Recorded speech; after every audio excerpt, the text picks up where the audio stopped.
para fazer a mediação dos trabalhos, a professora mestranda Flávia Catarina Araújo de Carvalho.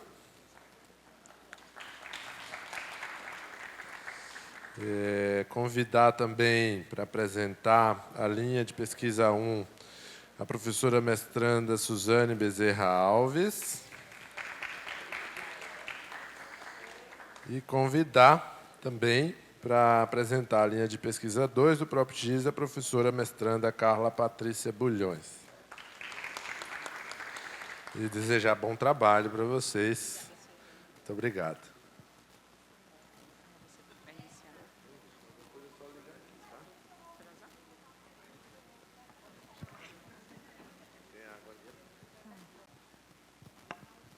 Boa tarde. Eu sou a mestranda Carla Bulhões, estou aqui junto às minhas colegas mestrandas Flávia Carvalho e Suzane Alves, e nós vamos apresentar o programa de pós-graduação profissional em educação especial. Tá? Ele é um programa novo, nós iniciamos em setembro de 2024, achei importante trazer essa informação, né? Estamos há um pouquinho mais do que 7 meses, né? Nós somos as alunas que iniciaram com a primeira turma e hoje nós já recebemos alunas da segunda turma. Faço menção à presença de Amanda, que representa a segunda turma. Gostaria de fazer um agradecimento breve, né, aos professores que estão aqui nos acompanhando, o professor David Calheiros e a professora Soraya, que estão conosco no mestrado e deixando essa jornada mais leve. Então, aqui um índice, né, com os tópicos que a gente vai pontuar hoje, de forma bem breve, apresentar para vocês. Então, né, o programa de pós-graduação profissional em educação especial, ele é um programa interinstitucional, ou seja, é uma parceria conjunta entre a Uncisal e a UFAL. Ele ocorre na modalidade presencial e ele tem como objetivo formar profissionais de diversas áreas do conhecimento com competências técnicas para desenvolver o trabalho colaborativo no campo da educação especial. Diga-se de passagem que o nosso público ele é bem diversificado de fato, porque nós temos intérpretes de Libras, nós temos pedagogos, nós temos professoras de linguagens, né, do componente curricular de educação física e língua portuguesa, nós temos assistentes sociais, psicólogos, terapeutas ocupacionais e fono. Isso, disse todos? Ah, e uma pediatra, tá? Então, ele é bem diversificado mesmo. A partir de bases teórico-metodológicas aplicadas com vistas a minimizar as barreiras do processo de escolarização do público-alvo da educação especial. Então, relacionados à formação de recursos humanos, à oferta de serviços de apoio e ao uso de diferentes tecnologias, tentando fazer com que esse processo de escolarização ele seja um processo acessível, inclusivo e inovador, tá? Que ocorre nos contextos, modalidades e níveis de ensino. Nós contamos com 2 linhas de pesquisa, que é a linha 1, que é a formação de recursos e o desenvolvimento de serviços de apoio em educação especial, e a linha 2, que é a tecnologia educacional e a escolarização do público-alvo da educação especial. Aí, Suzane vai dar continuidade, fazendo uma palavra mais direcionada a essas linhas, e depois a gente segue a apresentação. Obrigada, viu, Carla? Gente, boa tarde. Eu sou Suzane, sou orientanda da professora Neísa, também sou da primeira turma do mestrado em Educação Especial. Quando cheguei, eu até fui interrogar Silvana. Silvana, aqui a gente tem, né, mais alunos da pós-graduação ou da graduação. Porque isso é importante para a gente entender, inclusive, o que a gente vai trazer, né, de informação sobre esse mestrado, porque a gente escuta falar do programa, a gente tem acesso aos professores, e pode, eventualmente, ficar a dúvida, né, de como é que a gente faz para compreender um pouco mais como se dá a seleção para ingresso nesse programa, antes mesmo de esses editais saírem. E aí, particularmente, no meu caso, eu lembro da notícia da aprovação desse mestrado, né, a gente recebe essa notícia, ela é divulgada em junho de 2023, e aí eu fico vigiando, porque eu queria saber quando é que sairia. E por que eu fico inquieta quando vejo a notícia? Eu trabalho no IFAL, e lá eu participo do núcleo de atendimento às pessoas com necessidades específicas. Eventualmente, a gente vai ter NAPNE em todos os campi do Instituto, e a gente acolhe os estudantes com necessidades específicas de aprendizagem, mas isso, muitas vezes, coloca o professor num terreno que ele não sabe nem por onde caminhar. Ele sabe que esse estudante vai ter uma demanda, muitos reconhecem. E aí, no caso do Instituto, a gente tem a particularidade de que a gente tem muitos profissionais, por exemplo, bacharéis, engenheiro civil, um engenheiro elétrico. Essa pessoa sequer cursou, por exemplo, uma disciplina relacionada à licenciatura, mas ela está lá dando aula em cursos tanto de nível médio integrado, como de nível superior, ou também o subsequente. E aí, quando chega esse aluno, né, como é que a gente faz, muitas vezes, para orientar esse profissional? E aí eu falo a gente também se aproximar desses núcleos e entender encaminhamentos necessários. E aí foi justamente na vivência com o NAPNE que eu tive contato justamente com o que eu trabalho hoje, né, que é a linguagem acessível. E aí, quando eu soube do mestrado, obviamente, isso foi uma inquietação, e eu ficava literalmente vigiando, viu, as notícias, tanto a página da Uncisal como a da UFAL. E aí fiquei muito contente, óbvio, quando o edital saiu, e aí fui seguir o passo a passo do que era necessário, que a gente aborda daqui a pouco. E, enquanto linha de pesquisa, né, a gente vai ter, na linha 1, a formação de recursos humanos e o desenvolvimento de serviços de apoio em educação especial. Curiosamente, quando a gente ingressa no mestrado em educação especial, esse é um caminho necessário para todos, independente da linha. Entender que tipos de serviços são esses que são ofertados a esses alunos, né? Que tipos de capacitação esses profissionais necessitam. E aí a gente vai se aprofundando dessa base teórica que é necessária para que a gente entenda, inclusive, por onde a gente quer caminhar enquanto pesquisa. E aí essa linha busca compreender essas demandas, né, da formação de recursos humanos, tanto de formação inicial, porque se a gente pega muitas vezes um profissional que ele já fez sua graduação há 20 anos, ele provavelmente não teve contato algum com disciplinas que propusessem algum trabalho com esse público. Diferentemente de quem está em graduação atualmente, que aí provavelmente vai ter um contato e uma possibilidade muito maior de pesquisa, inclusive, na área. E aí a gente vai trabalhar com a formação desses recursos humanos, né, com vista à elaboração e proposição de execução de programas de formação profissional, destinados a apoiar a escolarização desse público. E aí a gente também vai ter a intenção de investigar, né, como é que se dá esse planejamento, desenvolvimento, e a implementação e a avaliação de diferentes tipos de serviços. E aí a gente vai percebendo que alguns tipos de serviços se repetem, e aí a gente também precisa entender por quê. Por que a gente tem uma mesma estrutura de uma sala de recurso, por exemplo? Isso tem uma razão. E aí essa linha ela também vai se dedicar um pouco a isso, né? Que tipo de serviço eu oferto para esse público da educação especial? E qual é a motivação disso? E a gente vai ter variadas pesquisas, obviamente, relacionadas a essa linha, que a gente passa daqui a pouquinho para vocês, mas é basicamente tentando observar, né, como é que a gente vai promover esse acesso desse aluno, que é público-alvo da educação especial, à aprendizagem do currículo escolar, a fim de a gente minimizar, de fato, essas barreiras que ele já encontra ao longo da vida e que, na escola, em muitas situações, elas se perpetuam. E na linha 2, a gente vai ter a tecnologia educacional e a escolarização do público-alvo da educação especial, que se dedica a investigar o planejamento, o desenvolvimento, a implementação e a avaliação de novas tecnologias educacionais, né, que se fazem necessárias para que a gente também promova a eliminação dessas barreiras. E, inclusive, um percurso muito tranquilo que a gente precisa fazer é entender conceitos basilares, né? Quando eu falo de tecnologia, a gente vai ter pesquisas que são muito relacionadas à gamificação, a gente vai ter pesquisas que vão trabalhar o currículo em si, pesquisas que estão se dedicando a, por exemplo, pensar protocolos. Então, são pesquisas variadas, mas relacionadas a essas linhas, sem a gente pensar que é tudo muito engessado. E acho que é muito bacana quando Carla comenta, inclusive, como a gente tem profissionais de várias áreas. Eu acho que isso é muito bacana. Quando os meninos estavam apresentando antes, a gente percebe como as pesquisas elas são bem relacionadas à educação física. Quando a gente vai para a educação especial, a gente tem profissionais de várias áreas. E isso é muito bacana, porque a gente vai percebendo ao longo das aulas que a Carla, a profissional de educação física, ela tem um olhar a respeito de determinada temática. Eu, professora de língua portuguesa, já trago outras contribuições. Catarina, enquanto assistente social, outras vivências. E eu acho que isso é muito bacana para a gente pensar o percurso e os diálogos que a gente consegue estabelecer.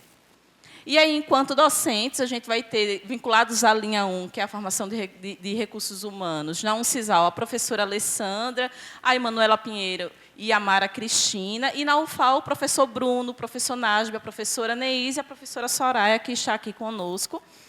E, da linha 2, na UNCISAL, a gente tem a professora Carmen, professor David, que é coordenador do programa, professora Emanuele Mariano e a professora Heloísa Helena Bandini.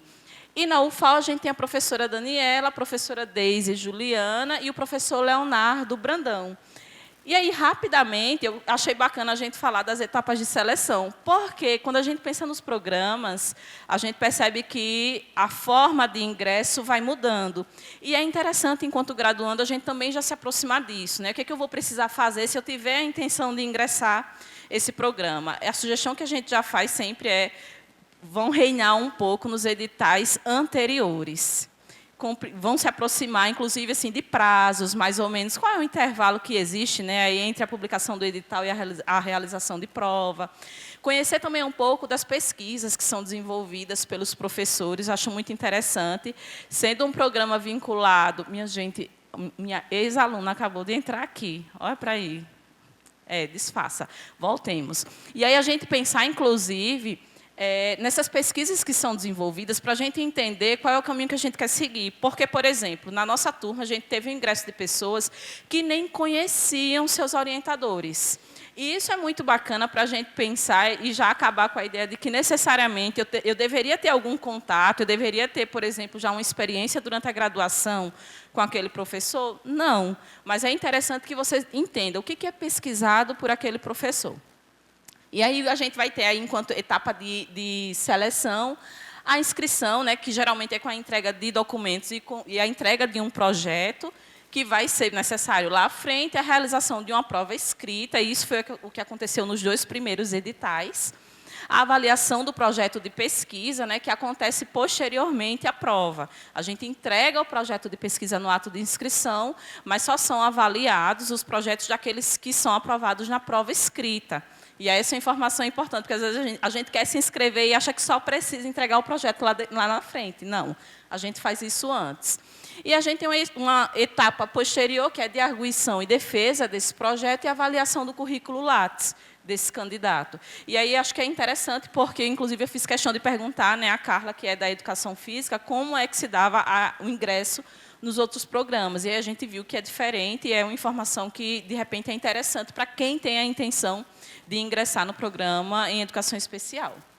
E aí, enquanto as pesquisas em andamento, né, a gente tem a professora André. André é psicóloga, gente, que ela trabalha como AEE na rede estadual, né, e ela visa justamente trabalhar com os DITICs. Ela é orientanda da professora Daniele. A gente tem a professora Cibele. Cibele também é mais um assistente social que a gente tem na turma. Tá? Ela é orientanda da professora Alessandra, lá da UNCISAL. E aí vejam como a gente vai caminhando por uma pluralidade interessante. A gente tem a Deise. Deise é médica, é professora da UFAL, ela é pediatra. E aí ela já traz também um outro olhar completamente diferente acerca de como a gente pensa essa pessoa com deficiência inserida em contexto escolar. A Deisiele, que é intérprete de Libras da UNCISAL, que também se dedica a trabalhar justamente com essa temática. Ela é orientanda da professora Heloísa Bandini.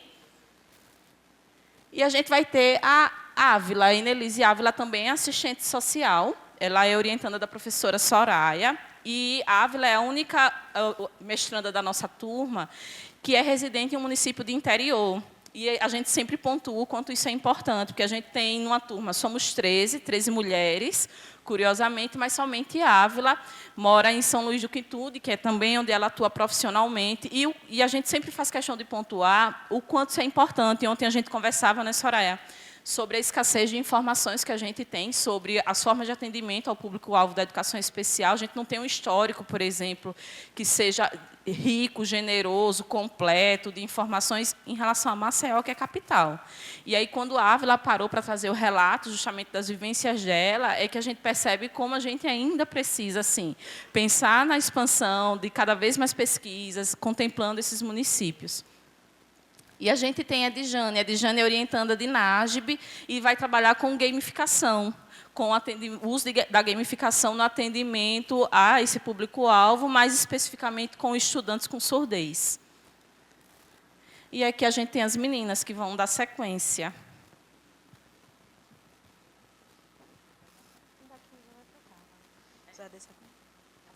Tranquilo. Gente, boa tarde. Sou Flávia Catarina, e sou assistente social, sou parte também na primeira turma. A minha linha de pesquisa é a linha 1, de formação de recursos humanos.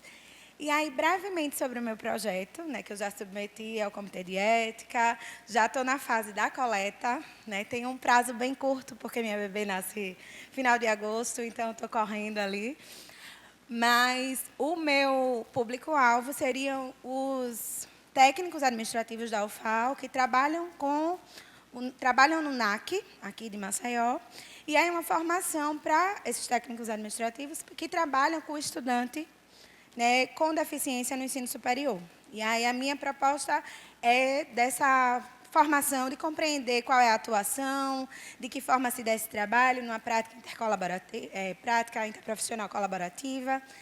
E o meu produto educacional, e aí as meninas falaram, o mestrado profissional, onde a gente traz também um produto educacional, que o meu é sobre um guia, acerca do conhecimento que o técnico administrativo, em geral, deve ter ao atender, ao acolher o estudante com deficiência no ensino superior. E aí é muito interessante quando a Suzane fala, porque a nossa turma é uma turma bem mista, bem diversa, nas discussões e aí nas pesquisas, onde lá a gente tem gente da educação infantil, pesquisando da educação infantil, na educação especial, no ensino médio, ensino fundamental, 1 e 2, e também no ensino superior. Acho que eu e Suzane, que pesquisa mais nessa parte dos núcleos de acessibilidade, e voltada também ela ainda pega um pouco dos estudantes, eu pego mais a questão dos técnicos administrativos, da carência dessa formação específica. Por mais que seja, eu trabalhei na Proeste, atualmente não estou mais na Proeste, mas trabalhei lá. E, assim, enquanto técnica da universidade, alguns conhecimentos que a gente tinha era porque eu trabalhei também num centro de reabilitação, trabalhei na saúde, então algumas outras experiências, mas não de formação específica para o servidor, para o técnico administrativo. E aí, quando a gente fala nas pesquisas, pelo menos quando eu estava no meu processo de seleção, e aí ao estudar, ao me debruçar, eu pesquisava muita coisa, mas era muito da formação, as pesquisas que tinham, da formação do professor, muito nessa linha. E aí eu senti falta dessa questão da formação do técnico administrativo, que à época era a realidade que eu estava trabalhando, dessa preparação, porque o estudante com deficiência, ele anda aqui pela universidade, e aí, muitas vezes, os setores não estão preparados para atender esse estudante. E aí, levantar essa discussão foi essa a proposta do meu trabalho. E é isso, estou aqui nesse processo. Espero contribuir e continuar aprendendo. Agradecer a oportunidade de estar aqui também compartilhando com as meninas. Obrigada. Então, dando continuidade, o meu orientador, o professor David, e a minha linha, a linha 2, que é a tecnologia educacional. E o meu projeto, ele tem como objetivo o desenvolvimento e a implementação de currículos acessíveis, especificamente no componente curricular da educação física, na educação básica, com o público do ensino médio, a fim de trabalhar com a abordagem do desenho universal para a aprendizagem, que é o DUA, e também por meio do trabalho colaborativo. Então, na vivência enquanto profissional de educação física, trabalhando com o ensino médio, a gente vê que esses estudantes com e sem deficiência geralmente não são ouvidos, né? E hoje se fala muito dentro do espaço escolar do protagonismo estudantil, né? Das questões de acessibilidade, das tecnologias. Então, é um projeto que visa promover um processo educacional acessível, tá? E aí, continuando, nós temos a Marcela, que é psicóloga, juntamente com Maurícia também. Marcela tem como orientadora a professora Amara e como co-orientador o professor David. Ali está invertido. Tá certo, né? Ou mudou, né? Tá bom, porque quando ela entrou era a professora Amara e depois modificou. E aí, Maurícia, ela tem como orientadora a professora Carmen.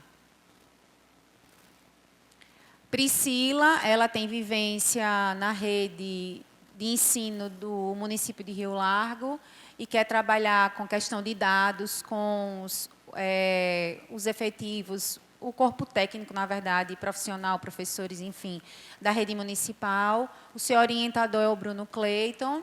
Silmara, que é fonoaudióloga. Minha gente, dá até um bloqueio, porque é tanta gente diferente que tem hora que a gente confunde. A orientadora é a professora Daniela e o co-orientador o professor Leonardo, ambos daqui da UFAL. Ela trabalha muito baseado com crianças dentro do espectro autista. E aí, Suzane, que vai falar da dela, né? Tem apropriação. Minha gente, eu fiquei sozinha nesse slide gigantesco aí no final, presepada. Mas, enfim, vamos lá, sobrevivendo. Deixa eu contar uma coisa para vocês, né? Eu sou professora de língua portuguesa. No tempo que fiquei no NAPNE, era curioso porque o colega queria adaptar uma prova. E aí, por algum motivo do universo, eles achavam que eu saberia adaptar automaticamente essa prova, só porque eu era professora de língua portuguesa e estava vinculada ao núcleo. Obviamente que dentro da vivência do núcleo, a gente começa, então, a buscar formações possíveis. E é quando eu conheço a temática, justamente, o uso de linguagem acessível. Conheço em 2023, no comecinho de 2023, e aí começo a me debruçar sobre esse assunto, que é justamente a temática que eu trago enquanto projeto de pesquisa da minha seleção e que eu sigo trabalhando até hoje, né, que de fato é o meu projeto. Eu fui uma das poucas que não precisei fazer significativas alterações no que eu pesquisava, o que é raro, viu, minha gente? Também vão tranquilizando, já espiritualizando isso. Mas aí, ok. E aí a minha intenção, gente, de projeto de pesquisa é justamente trabalhar o uso da linguagem acessível no atendimento de estudantes que estão dentro do espectro autista. Obviamente, dentro dos NAPNES, a gente atende a uma diversidade significativa, mas aí eu precisei, para a pesquisa, realmente restringir a minha população. E é um trabalho vinculado ao NAPNE, hoje em dia, do Campus Murici, que é onde eu atuo profissionalmente.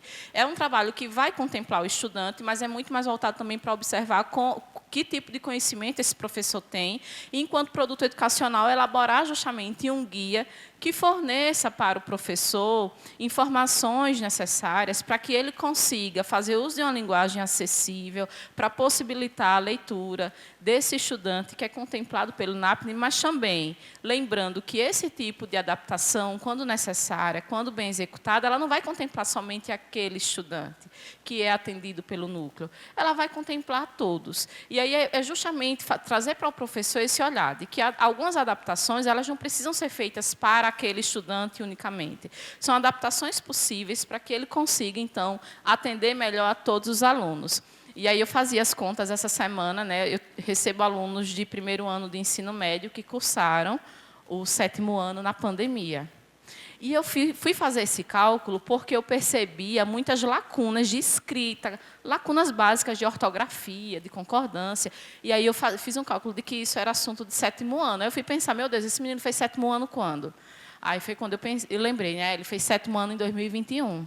E numa cidade de interior, em que o ensino remoto de Maceió já foi problemático, se a gente pensa no contexto lá do meu aluno, que estuda em Murici, mas ele mora em Ibateguara, a coisa é bem mais complicada. E aí a gente foi justamente parar para pensar isso, para entender que, nesse caso, é um exemplo típico do que eu disse. Adaptar, nesse caso, alterar, trazer uma linguagem muito mais acessível para a sala de aula, é para atender a todo mundo, não é para atender somente aquele.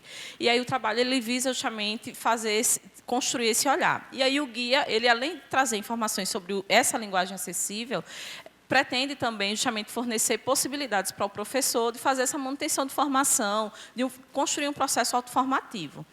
Eita, eu esqueci o passador, perdão. E aí, enquanto conclusão, eu lembro que na minha seleção, o David me fez uma provocação, né, muito interessante, para que eu não perdesse de vista os índices sociais de Alagoas. E é muito relevante a gente pensar na importância desse programa, né? Foi o terceiro, David, ou o segundo do Nordeste? O segundo do Nordeste, não é? Exato. O programa que a gente tem, né, da nossa primeira turma, à época, ele se constituiu como o segundo programa de educação, de mestrado profissional em educação especial do Nordeste. E se a gente olha para os índices sociais do Estado, é que a gente consegue, então, pensar que não é um mestrado que vai pensar em um título para a Suzane, um título para a Amanda, que está aqui, um título para a Catarina. Mas é para que a gente pense justamente na relevância que essas pesquisas podem ter, porque muita gente que está nessas turmas tem procurado justamente desenvolver pesquisas que são relacionadas às dificuldades que vivenciam em seus contextos profissionais. E isso é muito bacana, para a gente pensar que elas vão trazer frutos, inclusive, talvez, frutos que surjam aí de forma até imediata, na rotina do trabalho, na forma de fazer as coisas no dia a dia. E aí, para terminar, eu gosto muito dessa frase, a gente sempre cita, sempre que os NAPNES do IFAL fazem um evento, a gente gosta de utilizar essa frase para sensibilizar os professores, né? Que, assim como as aves, as pessoas também são diferentes em seu voo, mas elas são iguais no direito de voar. E é muito importante que a gente pense a educação especial como justamente essa possibilidade, de a gente garantir o direito a voo, a esse público-alvo, cada um a seu modo e de acordo com as suas necessidades. Obrigada, pessoal. Obrigada ao espaço, obrigada aos professores e aos sobreviventes que ficaram até o final. Viu? Temos perguntas? Não temos? Me digam aí, por favor. Querem perguntar sobre as dificuldades? Ó, eu mesma vou provocar a pergunta. Chega, Samuel, venha-se embora. Bom, parabéns, meninas, pela apresentação de vocês. É porque eu acho que não deu tempo para você falar um pouco, porque essa minha curiosidade é a questão do desenho universal e o trabalho colaborativo. Eu gostaria que você pudesse falar também, porque eu também estou no ProF e também querer fazer um produto educacional sobre isso, entendeu? Então tá. O desenho universal para a aprendizagem, ela é uma abordagem que vem de outros países, né? Ela é muito recente aqui no Brasil. Nós temos ainda poucos trabalhos, poucas contribuições nessa área específica da criação, no desenvolvimento, na implementação de currículos acessíveis. O desenho universal para a aprendizagem, ele vem da questão arquitetônica, né, baseado na arquitetura, na verdade, do desenho universal, que tem 7 princípios, e aí ele tenta atender a parte, digamos, a maçaneta da porta, né, o desenho universal, quando ele vem com a proposta, para que todo mundo consiga, mesmo aquelas pessoas, por exemplo, que têm ausência de um membro, ela consiga abrir aquela porta. A questão da rampa, né, quando a gente vem para o auditório. E aí, pensando nisso, profissionais do CAST, eles desenvolveram o desenho universal para a aprendizagem, que é justamente trazer recursos e estratégias acessíveis onde eu possa contemplar os meus alunos. Isso a gente pensa num desenvolvimentozinho de tabela que a gente tem, de algumas topografias lá do desenho, em atender a todos. Então, sempre a gente trabalha com essa visão de atender a todos. A gente sabe que dentro da escola, dentro das turmas que a gente trabalha, tem essa diversidade de estudantes.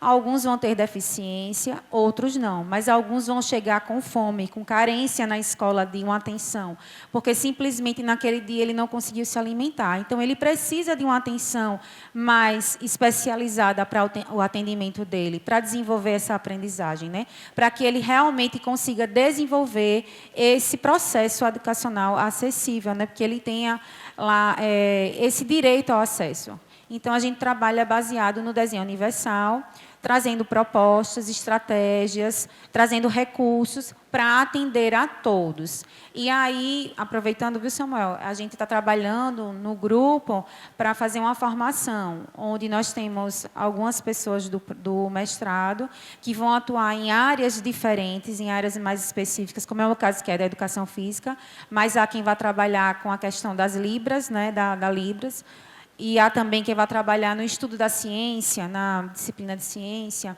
mas para que a gente possa preparar os profissionais para tanto desenvolver quanto para implementar esses currículos acessíveis. Tá certo? Consegui responder? Não, obrigada. Temos mais perguntas, Obrigada. gente? Não temos? Muito bem. Então, eu vou encerrar. Certinho? Gente, muito obrigada pelo espaço.